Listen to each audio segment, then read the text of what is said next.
Salut les filles! Salut tout le monde! Donc on vous présente la recette de l'amandine poire Nutella.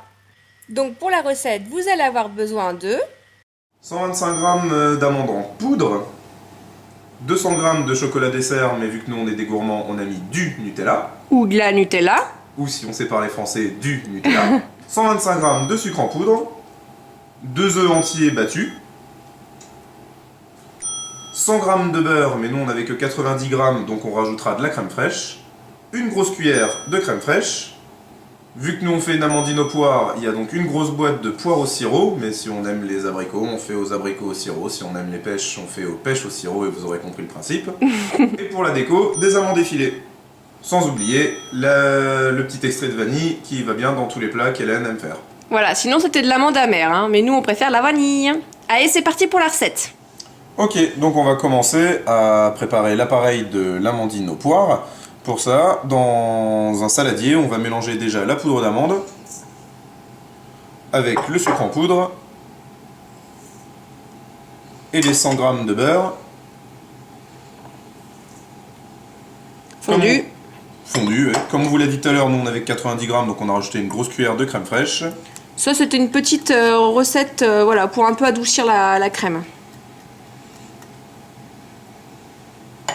Et on mélange jusqu'à avoir un mélange assez lisse et homogène, hein, le classique de l'appareil pour les gâteaux. Alors si vous voulez mettre moins de sucre, moins de crème, n'hésitez pas à faire vos propres expériences. Hein. Il y en a peut-être qui vont trouver ça trop sucré, etc., trop gras. N'hésitez pas à faire votre propre expérience. Nous, là, c'est la deuxième fois qu'on fait cette recette-là. Et c'est vrai que nous, on est des gourmands, des amateurs gourmands. On aime bien ce qui est sucré, gras, etc. C'est pas tous les jours qu'on se fait des petits plaisirs comme ça. Mais en tout cas, que tous les deux jours. Donc voilà, là on a une pâte bien lisse, bien incorporée en tout cas. Oui. Donc là on va rajouter de l'extrait de vanille. Alors c'est l'équivalent d'une cuillère à café.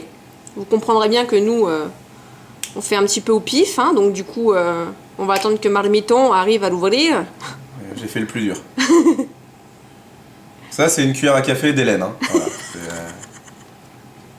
ça faut avoir, c'est comme les tasses dans la cuisine canadienne, ça a des proportions que l'on ne connaît pas. La cuillère à café d'Hélène, c'est une cuillère à café un peu spéciale. Donc on remélange pour bien incorporer la vanille et on va rajouter les œufs déjà battus.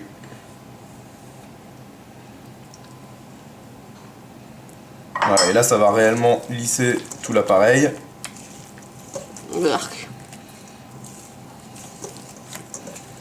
C'est sympa quand on a tous les ingrédients de près. On a l'impression que les recettes elles se font en 5 minutes. Ce qui n'est pas totalement faux, hein, puisque ça se prépare relativement rapidement quand même. Hein.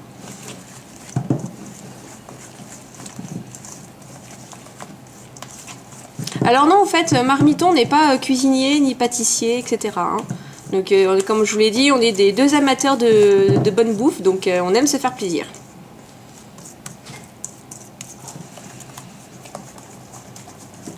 Voilà, là on a un appareil qui est plutôt sympa, qui va bien s'étaler. Donc maintenant on va procéder au garnissage de la tarte, parce qu'avant tout c'est une tarte, et même si on l'a pas dit dans les ingrédients, vous aurez bien compris qu'il nous faut une pâte. Donc c'est une pâte sablée, que nous on prend en rouleau, hein, parce qu'encore une fois nous ne sommes pas des professionnels, et que les résultats sont plutôt bons.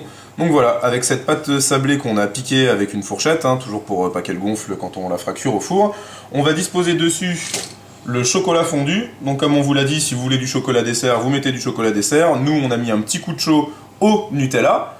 D'ailleurs vous pourrez nous donner votre avis là-dessus, hein, mais bon, normalement si vous êtes français vous aurez le même avis que tous les gens qui parlent français et vous direz le Nutella. On va le disposer donc sur la pâte. Ça c'est n'importe quoi.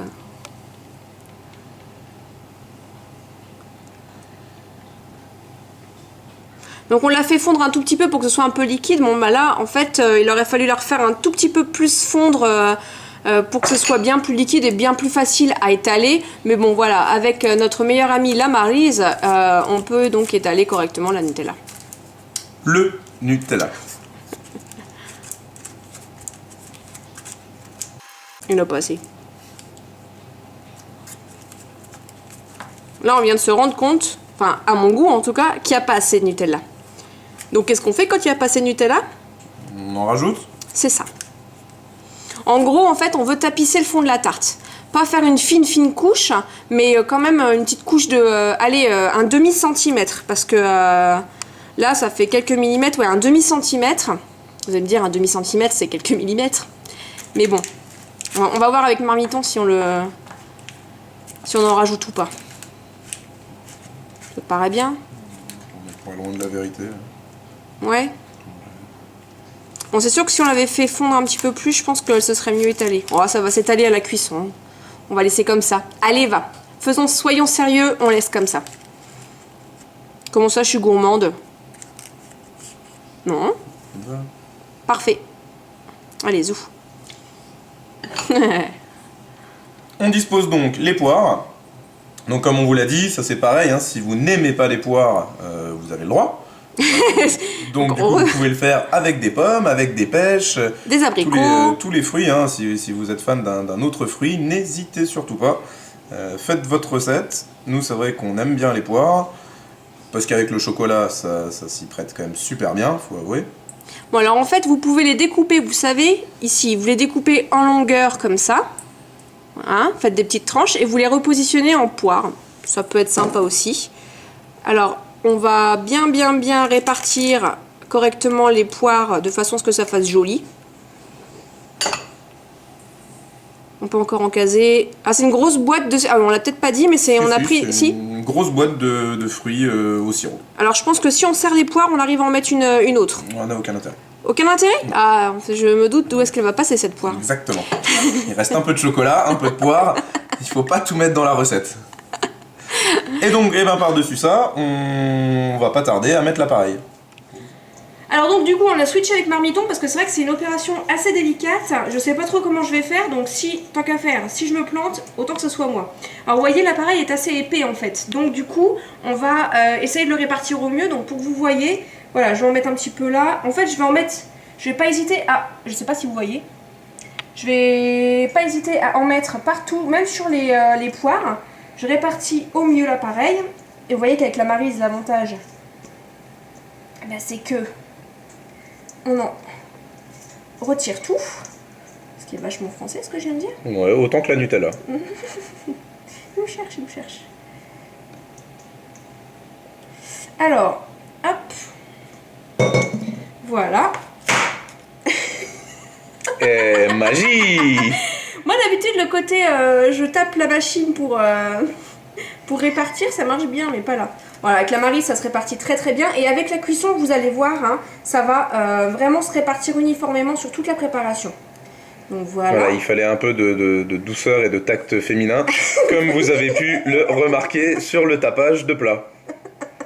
Ça c'est l'habitude de faire des macarons, et résultat, pour que ça soit bien réparti, on tape la plaque. Et ne faites pas ça avec l'amandine aux poires. Ok, j'essaie de faire un truc plutôt joli quand même, d'essayer de racler un peu les poires, même si je sais que ça va se faire tout seul. Voilà. Écoutez, ça me semble plutôt pas mal. Qu'est-ce que t'en penses, Marmiton? Je trouve ça plutôt pas mal, effectivement. J'aurais pas fait mieux ou pas beaucoup mieux. Ok, et pour finir, du coup, la petite déco, on va prendre des amandes effilées et on va parsemer. Alors, combien de grammes il y avait d'amandes effilées? Il n'y a pas de grammes, hein. Là c'est complètement à la vue, c'est ce qu'on désire mettre, hein. De toute façon normalement c'est vraiment au jugé, on veut en mettre un peu de partout, il n'y a pas de poids, hein. C'est pareil, si vous n'aimez pas trop les amandes effilées, n'en mettez pas, si vous aimez un tout petit peu ça, n'en mettez pas beaucoup, si vous adorez ça, mettez-en plein, hein. Ça reste quand même de la pâtisserie pas très pointu, on va dire, donc du coup on n'est pas obligé de respecter des quantités complètement au milligramme près. Moi Voilà. j'ai vu un pâtissier qui disait, pour des petits pains au raisin, enfin moi je vais les faire au chocolat, hein, qui disait les chocolats ou les raisins c'est en fonction de votre envie, vous en mettez beaucoup ou pas beaucoup, et il dit c'est comme, enfin vous voyez si vous voulez que vos clients reviennent ou qu'ils reviennent pas. Donc moi je suis comme ça, moi je suis bonne mangeuse, je suis très gourmande, donc du coup voilà. Les clients, c'est nous, je suis sûre qu'on y reviendra. Je pense que c'est bon. Voilà, on va pas tarder à mettre ça au four. Voilà, donc on a fait préchauffer notre four à 200 degrés et on va faire cuire donc pendant 25 minutes. C'est ça. À mi-hauteur, donc hop, 200 degrés. Oui. Et voilà, donc on peut sortir notre tarte qui a l'air plutôt jolie, bien caramélisée, comme il faut. Hop, et là. Et voilà une amandine aux poires. Bon appétit. Salut les filles. Salut tout le monde!